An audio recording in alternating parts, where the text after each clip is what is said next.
Yes, sir. Welcome to the Niggas Have Journey Sports Talk TV. Thank y'all for tuning in. Please like to subscribe to the channel. Hey, I'm trying to get the subscriber count up. So trying to get 700 right now. Please help me get to 700. I think I'm at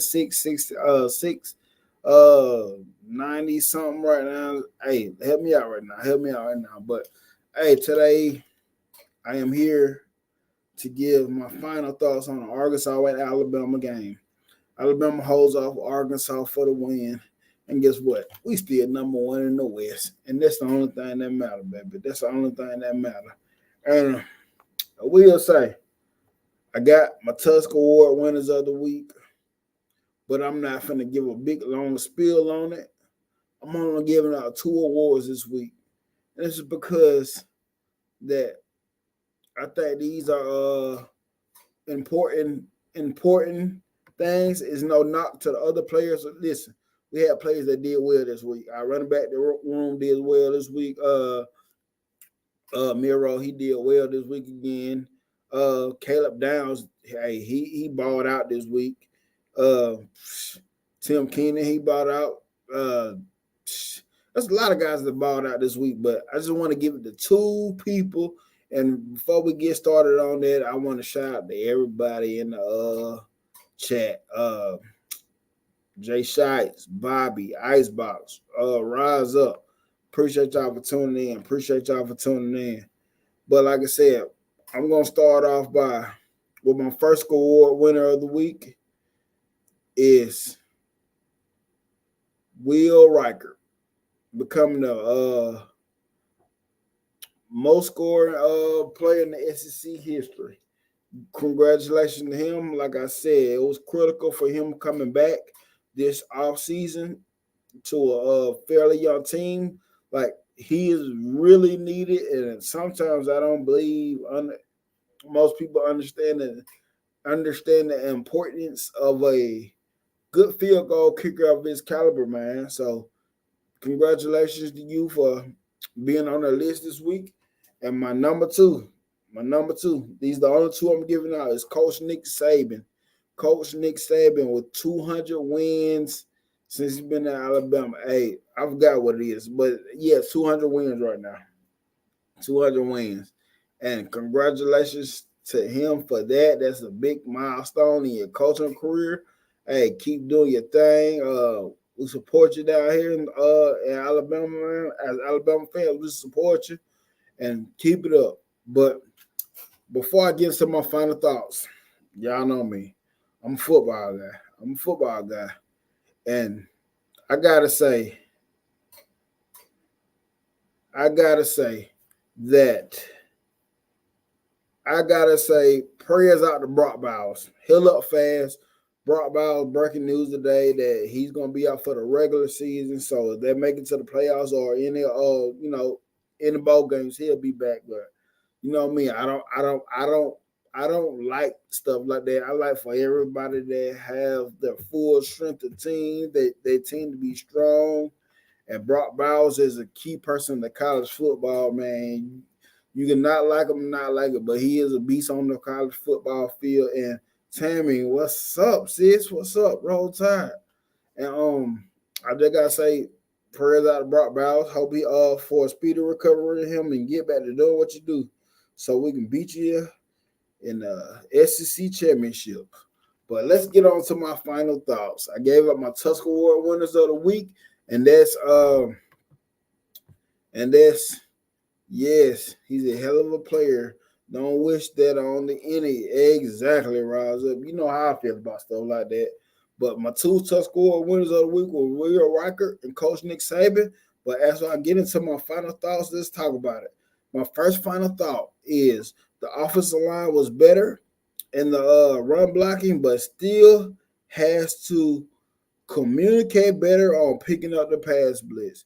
Listen, my man Landon Jackson was working us over there, bro. He was working us over there.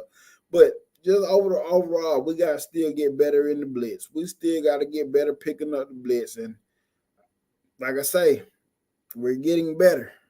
We're getting better. We're getting better. Just accept the fact that we're winning. We're winning. Keep chipping away, and we're gonna get to our goal eventually. We're gonna get to our goal eventually. But number 2, Jace Wardell Jam Justice ran the ball well on Saturday, saw the holes, and ran with a lot of power and poise. Hey, the running back room was good this week. If I was giving out a lot of Tusk Award winners, Wardell and Jace definitely would have been on there. They definitely would have been on there. But the running back room as a whole did very well. Did very well. Yes, they did very well. So keep it up, running back room. Keep it up. We're gonna need y'all going on further in the season. Keep up the intensity. Get better and better each week. It's all I'm preaching. Grow. We're gonna keep growing until we go into this giant beanstalk. We're gonna keep getting better, and we're gonna eventually get to what we want to do. So, my number 3. It was nice to see the emergence of Kobe Prentice. Long touchdown on Saturday.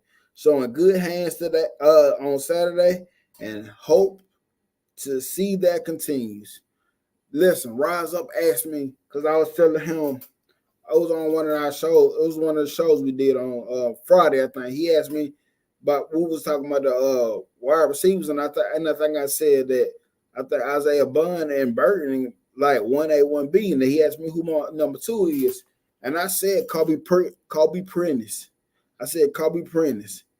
And hey, Saturday he stepped up. So it was good to see. Keep up the work, Kobe Prentice. Hey, I'm a big fan of yours, man.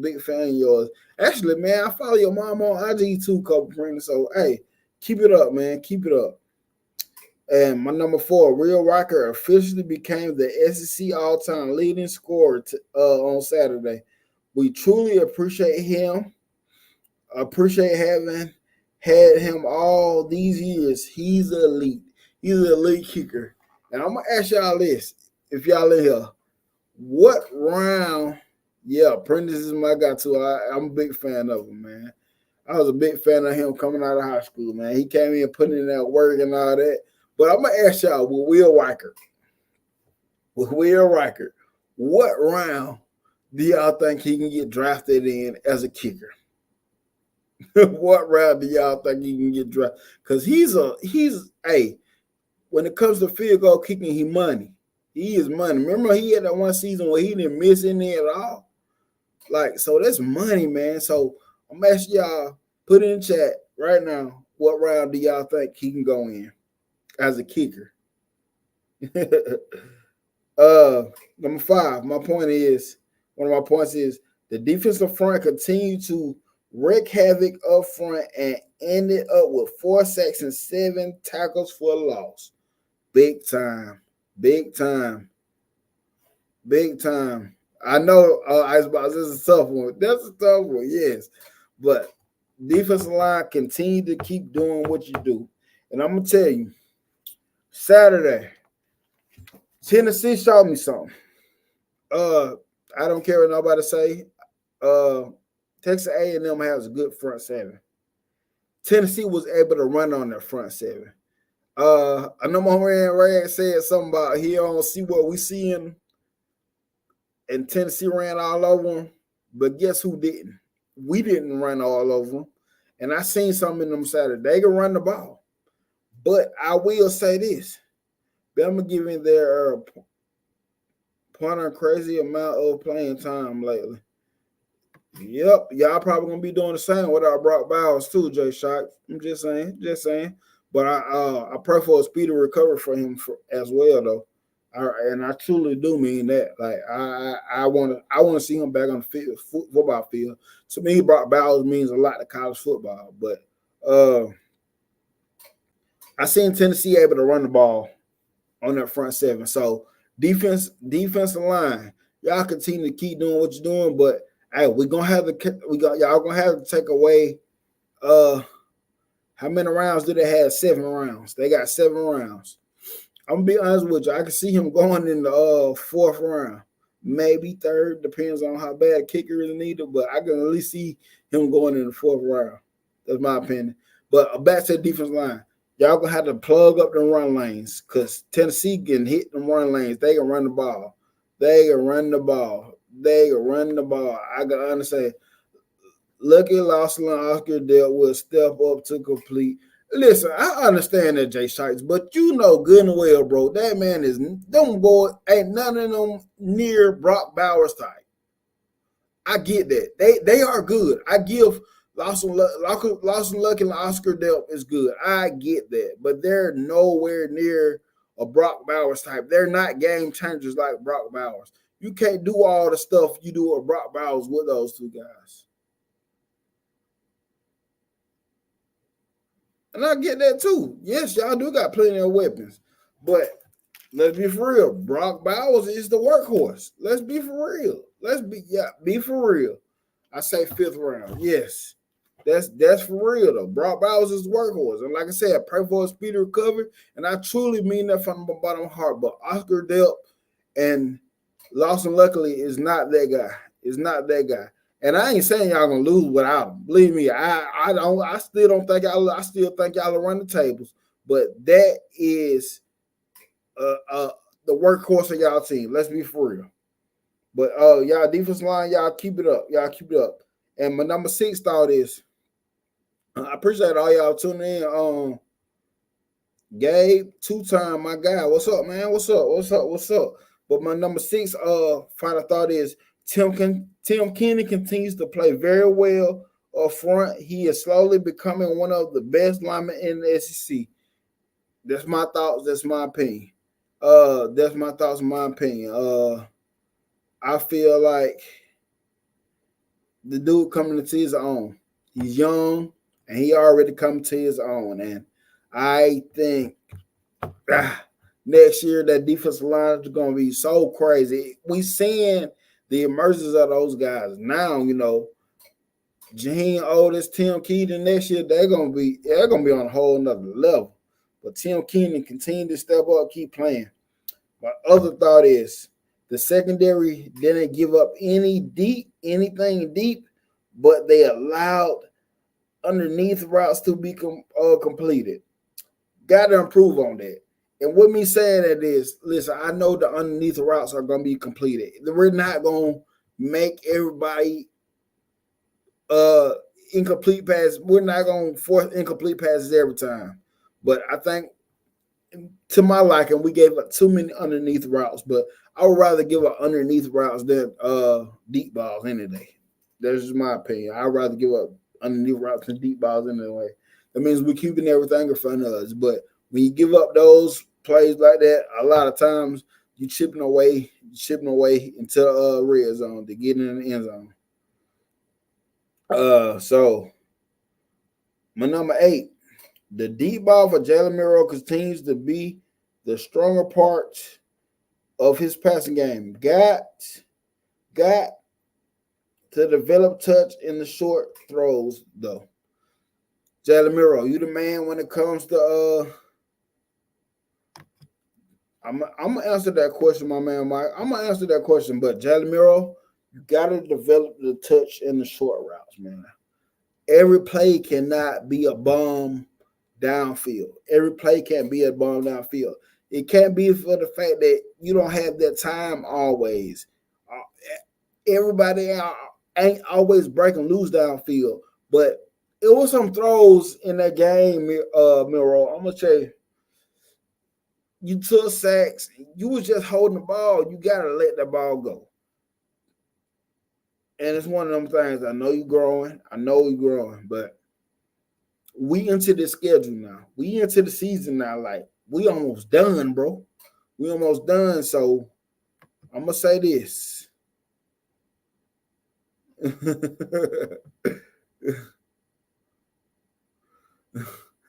I'm gonna ask you a question, Michael. Should Justin Hayes play more? He's dangerous. I talked about this the other day. We speak of a Justin Hayes to play a lot, but in the pass blocking game, he was getting destroyed. In the pass blocking game, he was suspect. And as far as running the ball, he did well. He did very well. But when it comes to playing your position, it's more than just one thing. And I'm gonna say yes and no at the same time. Yes, he runs the ball very well, but we need you to be both ways. Because if we just put you out there for running the ball, we know we're gonna run the ball properly. You gotta be able to do both to keep defense guessing or somewhat. Because we just put him out there for running, you know he running. You know he running. Stack the box, do whatever. You know, key in on. You know that. You know that. So I'm gonna say improve his pass blocking, and I will hope to see him on the field more. I'm gonna say that. I'm gonna say that. That's what I would say. But my point number 9 is gotta keep the intensity up for 4 quarters. Let down in the second half and almost cost us. Gotta maintain for the whole game. And guys, I know most of y'all seen me and Rags, what I love debate. And listen, when I say I'm picking another team, it's not me picking another team to lose. I'm just saying I'm picking the other team. I'm picking the other team because I don't think Alabama will cover the point spread. Honestly, I don't care less about the point spread. I don't know when we get so caught up in the point spread. But listen, guys, when I'm saying this, I'm not saying Alabama lose. I feel like Alabama gonna win every game. But I'm just picking off of what they showed me. And yes, we can go back to the games we did cover. But the reason why I didn't pick them, one of the reasons why I didn't pick them to cover, because they showed again that they couldn't play 4 quarters again. That factored in on me picking them not to cover. That factored in. Yes, against Ole Miss, we came in the second half and we held them to the 3 points and we end up covering. Yes, against Texas A&M, we covered because the point spread was so low. But what about when we played South Florida? Still didn't play a whole 4 quarters game. Defense played lights out, but we still didn't play a whole 4 quarters on both sides of the ball. Didn't cover. We won by 14 points. Still wasn't 20 points. Lost by 10 by Texas. Blew out Middle Tennessee State. Don't get me wrong. Blew them out. Should have blown them out. Should have blown out South Florida. But there's nothing consistent in Alabama that showed me that they can cover a 20-point spread. That is the only reason why I pick the points. Pick the points. I'm not picking them to lose. Believe me, I'm not picking them to lose. Not by a long shot. I'm just, if it's a long spread, I'm not. If it's a big spread, I'm not picking it. Listen, we played A&M. We won by 6. We played Arkansas. We won by 3. If it's a 9.5 point spread, they got to win by 10. We played 2 games and we didn't even win by 10 in 2 games. So how do you predict these games? You look at what they've been showing you. Yes, it's possibility. And he was saying that I was saying that they can't cover. I'm not saying that they can't cover. I'm saying it's so unpredictable that I wouldn't take it. I wouldn't take the points. But I'm going to take the win all day. But my last overall point, so my other point was play 4 quarters of football. Play 4 quarters of football.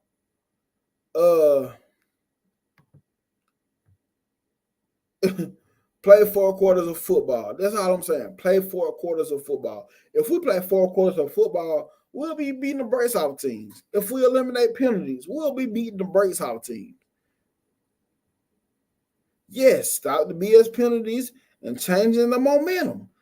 That's the stuff that's the reason why it's hard to pick the points with Alabama this year. Hey, let's be honest.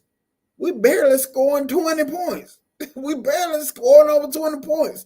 Let alone beating somebody by 20 points. We barely scoring that.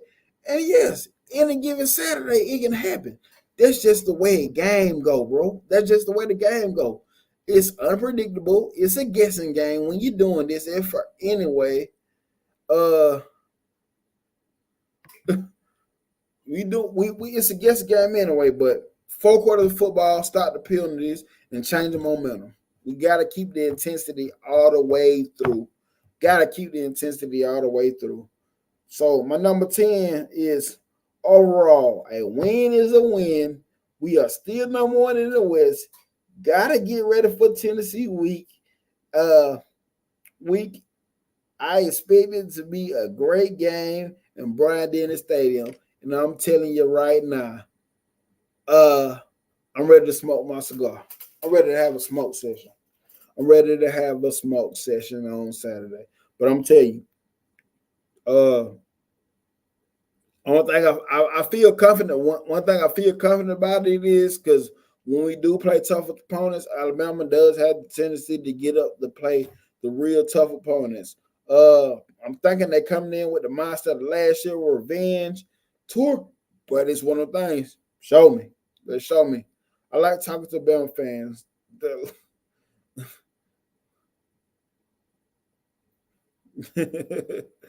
But yes, y'all funny. Y'all funny. But yes, we gonna have our hands full Saturday. What I've seen from Tennessee after watching the game, that don't look impressive. But the thing is, they're winning. They're winning. And is it fair to say that if you was a Tennessee fan looking at Bama, that y'all can say this, Tennessee can say the same thing about us? Let's just be fair, put the football in, just look at it from football wise. It's fair to say that if Tennessee was looking at us, they're probably looking at us the same way. We probably don't look impressive. We're just winning. So both games, I just got 2-time bad news about Brock Bowers. I'm sure that's fact, man. Like I said, I hate that for Brock Bowers. Like I said, he can be back, but during the season is critical too as well. But pray for a speedy recovery for him. But like I say, we're gonna have our hands full. We're gonna have our hands full.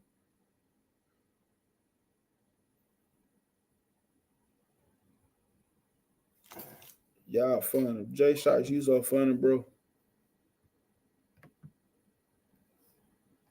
You are so funny. But yeah, we're gonna have our hands full. I got caught up in reading that comment. Y'all look at that. But yes, gonna have our hand full. We gotta come in ready to eat against Tennessee.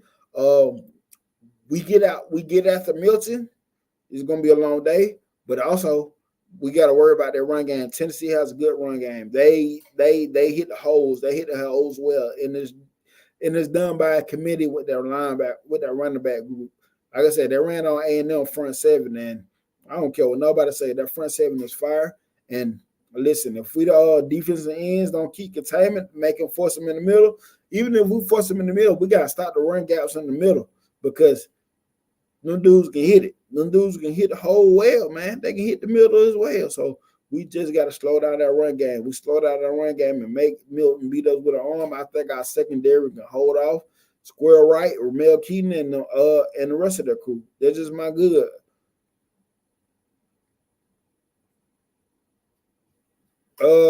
Why you laughing though, Jay Shice, about it? The Arkansas win.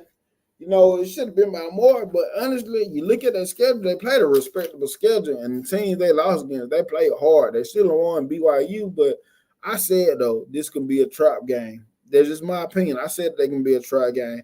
I said historically, Arkansas plays as hard. My take on Bowers being out, honestly, bro, I hate it. I hate it for him. I'm a Bama fan, but I hate it for him. I think Georgia will be all right overall. Anyway, I still think they'll be all right overall. Lost of luck, Oscar Delp can step up and play, but of course we all know that he is not there. Both of them are not Brock Bowers. I'm gonna say that both of those guys are not Brock Bowers, but I still think the Georgia Bulldogs will be over all right. I think Georgia Bulldogs are coming into their own. What are the obstacles they have to face this year? Going through those obstacles, and still winning. Honestly, it makes you a stronger team. So, therefore, hey, there's another obstacle, y'all. Obstacle, whatever I'm trying to say.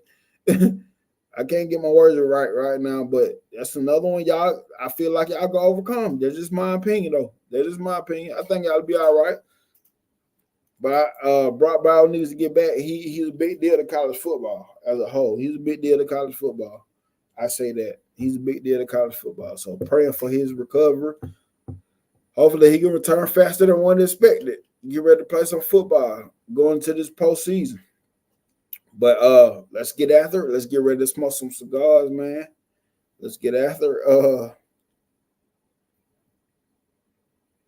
I'm just say that we're gonna have our hands full. Let's get ready to eat though. I think we can handle it. Let's prove it. Another thing I want to let y'all know: tomorrow at 7:00 Eastern time, 6:00 Central time, we will be doing a live preview prediction debates on Tennessee and Alabama. Sports Talk J. Please go look up Sports Talk J channel. Please go look up his channel. Tennessee guy, big time Tennessee YouTuber. TriStar. Most of y'all probably know TriStar from the comments, chats, and he's on a lot of content. He's a big Twitter guy. Kangaroo Black. I know all y'all know Kangaroo Black. He gonna be on, and it's gonna be your boy Nick Saban Jr. himself. And we're gonna talk about this Tennessee and Alabama game because it's revenge time for us. Nick Jr., do you think UGA will three-peat seriously? I don't. But that's just me guessing. And I'm just saying there's so many things that's factoring in that possibly not happen because y'all are facing injuries left or right. The season is still to come. Hopefully no more injuries, but it's one of those things that, you can't predict. And to me, y'all defense, they're gonna come along, but it's not like the defense in the past, but it's a defensive group. They got to come into their own. They could come into their own, but that's just me saying this now. Shoot, 2 more weeks, I might have a different opinion about that. Honestly, you know what I'm saying? Like I just say, finishes regular season strong, and that'll determine a lot for me. But I'm just saying no, just off of the unknown factors that could happen. That's all I'm saying. No to the unknown factors that could happen. But one of those things, hey, y'all keep doing what y'all do. Alabama, they gotta keep chopping away. Keep chipping away. And there's one more thing we gotta take in consideration. In a couple more weeks, the playoff committee will be taking over the AP poll and the coaches poll. It just be playoff rankings. And Coach Saban said, we got to learn to beat people, not just win. Because he knows when this committee takes over, it's going to be more than just winning. It's going to be looking at style points. How did we win? You know what I'm saying? Stuff like that. So much determines in this fact. So Coach Saban knows that we're going to have to start beating people and not just winning. But like I say, with this team, it's a different Bama team than what most of us used to. So let's just be happy with the win. Let's be happy. Let's go out here. Have a hard week in practice. Go out here and get this win on Saturday and move on to the next. We got a bye week after this week, then it's LSU week. So let's take this week one day at a time to game day, and we can do what we do. Play winning football. Let's come out here disciplined. Let's come out here ready. Elijah Pritchard, Adam Proctor. I don't know what y'all got to do to get ready for this week, but you need to do it. Will Saban be on halftime show at the SEC college football and being to be in the playoffs with 4 losses? Probably not, because he won't have 4 losses. Probably not.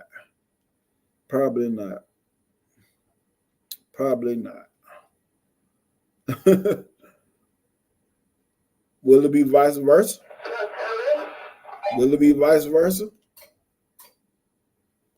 Don't know, but I doubt it. I doubt it. But appreciate y'all for tuning in. I just want to check in a little bit. I would have did this later on tonight, but my son got his last football game, 7th grade football game. We're gonna see it tonight. They undefeated. They only gave up 8 points during the regular season. So this is big. This is big time. For them, they only gave 8 points, and I think they playing another undefeated team out of Montgomery Pike Road. I think they're undefeated right now. So let's see how that game go. Can they finish strong or what? But thank y'all for tuning in, man. Please like and subscribe to the channel. Share this thing with everybody, man. I'm trying to get this thing going, man. I'm almost at the watch hours. Y'all please help me out. Share with everybody. Future 5-star. Exactly, Icebox is what I call him. Future 5-star. I'm gonna tell you a story. Some years back, I think he was about 9 or 10. We had went to the 8A game. I made him a poster, and the poster said, "Future 5-stars here." Future 5-stars here. So, hell yeah, you think your son's team could cover again? Hey, Jay Sipes. Jay Sipes. I'm gonna tell you, bro. Them dudes different, bro. Them little dudes different. Of course, Alabama against that, but listen, if them dudes were the same age, listen, I'm telling you, this group of kids, Jay Sipes, they are going to win a state championship. They are different. We have a good quarterback, the running back, wide receiver room. My son played defensive end. The other defensive end is fire.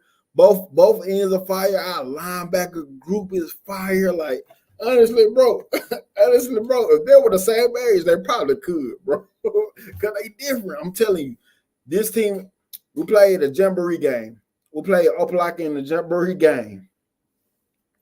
And that was the team that gave us the most problem. They scored 18. That was the jamboree game. But regular season, we only gave her 8 points during the regular season. This team is different. I ain't gonna lie to you. This team of my son's team is different. 7th grade, they going into 8th grade, and they different. But y'all, I'm finna get up out of here. Appreciate y'all for tuning in. Please like and subscribe. Be careful, Kirby may fly. Hey, it ain't no be careful, shoot. I told him if Kirby speak, you better listen. If anybody speak, if anybody willing to pay for this full ride, you better listen. Cole Saban, Kirby Smart, whoever, he better listen. Full ride. So hey, you never know. He might be a Georgia Bulldog, but he's so much of an Alabama fan. He'll look at me crazy right now, talking that crazy junk. My son an Alabama fan too. He an Alabama fan too. But I told him, whoever be talking about paying for the full ride, hey, you better listen. But thank y'all for tuning in, man. Roll Tide. Salute to everybody in the chat. Thank y'all for tuning in. And I'm out.